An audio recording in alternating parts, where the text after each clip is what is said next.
Hey everyone, this is Anushka and welcome back to my YouTube channel All Bio.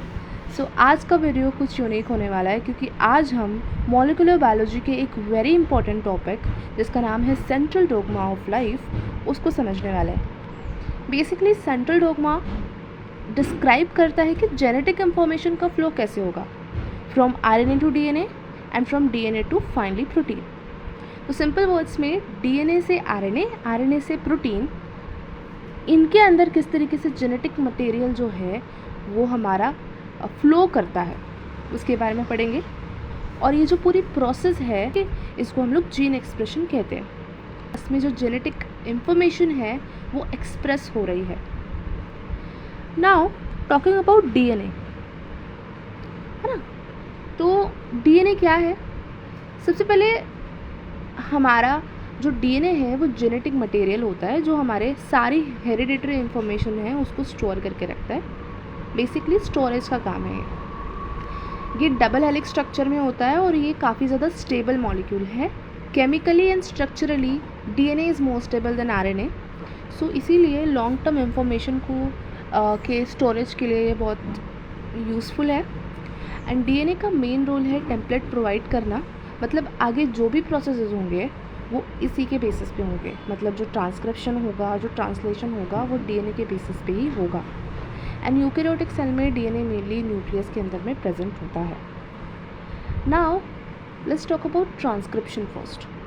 DNA के बारे में पढ़ लिया, बट अभी डीएनए के आगे क्या, आरएनए फॉर्म करना है।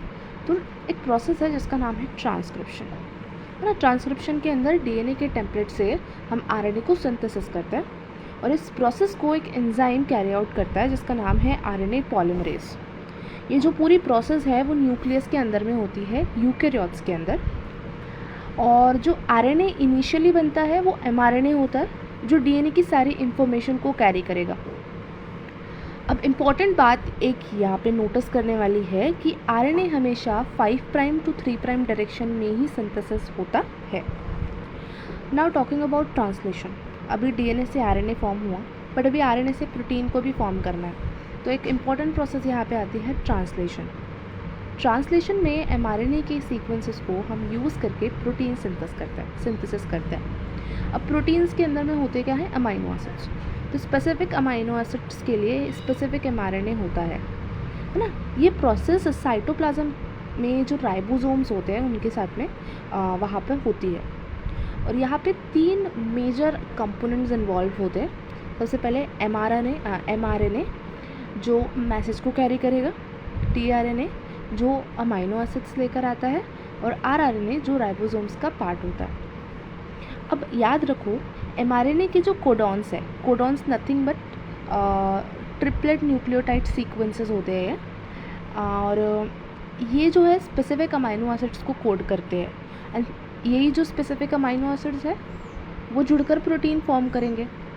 तो फाइनली अमाइनो एसिड्स जो है वो एक दूसरे को ज्वाइन करके क्या फॉर्म करते हैं, प्रोटीन फॉर्म करते हैं। तो डायरेक्टली प्रोटीन फॉर्म नहीं करेंगे, वो पॉलीपेप्टाइड चेन्स फॉर्म करते हैं जो इवेंचुअली फर्दर अल्टीमेटली फोल्ड होकर हमारे पास में फंक्शनल प्रोटीन में कन्वर्ट हो जाती है।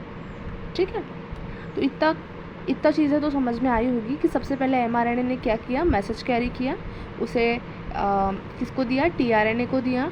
टीआरएनए ने क्या किया, अमाइनो एसिड्स को लेकर आया और आरआरएनए को दिया, जहाँ पे वहाँ क्या हुआ, हमारे पास में अमाइनो एसिड्स को कोड किया गया। अब हम बात करेंगे सेंट्रल डोग्मा के फ्लो को। अभी तक मेन प्रोसेसेस पढ़ी, ट्रांसक्रिप्शन पढ़ा, ट्रांसलेशन पढ़ा, डीएनए पढ़ा। तो ये पूरा फ्लो समझते हैं। फिर डीएनए से ट्रांसक्रिप्शन के थ्रू आरएनए बनता है, पहली चीज़। देन फर्दर आरएनए से ट्रांसलेशन के थ्रू प्रोटीन बनेगा। और ये जो पूरी प्रोसेस है जनरली यूनी डायरेक्शनल होती है, मतलब इंफॉर्मेशन डीएनए से प्रोटीन तक एक ही डायरेक्शन में फ्लो करेगी। इस फ्लो की वजह से ही सेल अपने फंक्शंस को परफॉर्म कर सकता है। अब एक एडवांस चीज़ बताती हूँ। एक इम्पॉर्टेंट एक्सेप्शन भी है जिसे आपको पता होना चाहिए, ठीक है। अब कुछ केसेस में क्या होता है ना, आरएनए से वापस डीएनए भी बनाया जा सकता है। इसे हम लोग रिवर्स ट्रांसक्रिप्शन कहते हैं। नॉर्मल ट्रांसक्रिप्शन में हम लोग डीएनए से आरएनए फॉर्म करते हैं, बट रिवर्स ट्रांसक्रिप्शन में उसका रिवर्स हो जाएगा, आरएनए से डीएनए बनेगा। और ये जो प्रोसेसेस हैं मेनली रेट्रोवायरसेस के अंदर में देखी जाती है, जैसे कि HIV। अब इसलिए हम ये समझ सकते हैं कि सेंट्रल डोग्मा एक जनरल रूल है, लेकिन कुछ बायोलॉजिकल एक्सेप्शंस भी एग्जिस्ट करते हैं, जैसे मैंने बताया रेट्रोवायरसेस, उसके अंदर में रिवर्स ट्रांसक्रिप्शन भी होता है। अब आज के वीडियो में हम लोगों ने क्या पढ़ा, एक क्विक रिकैप दे देती हूँ आपको कि डीएनए की इंफॉर्मेशन जो है वो आरएनए में ट्रांसफ़र होगी, है ना, और फर्दर आरएनए के इंफॉर्मेशन से प्रोटीन सिंथेसिस होगा। तो 3 इंपॉर्टेंट पॉइंट्स हम लोगों ने इस पूरे वीडियो में पढ़े कि डीएनए इंफॉर्मेशन को स्टोर करेगा, आरएनए उस इंफॉर्मेशन को ट्रांसफ़र करेगा, और फाइनली प्रोटीन जो है as a final functional molecule हमको मिलेगा। और इस पूरे प्रोसेस को ही हम लोग जीन एक्सप्रेशन कहते हैं, वो तो ऑलरेडी मैंने बताया था तुमको। तो दैट्स ऑल गाइस। अगर आपको ये कॉन्सेप्ट क्लियर हुआ हो तो लाइक, शेयर एंड सब्सक्राइब ज़रूर करो। मिलते हैं नेक्स्ट वीडियो में।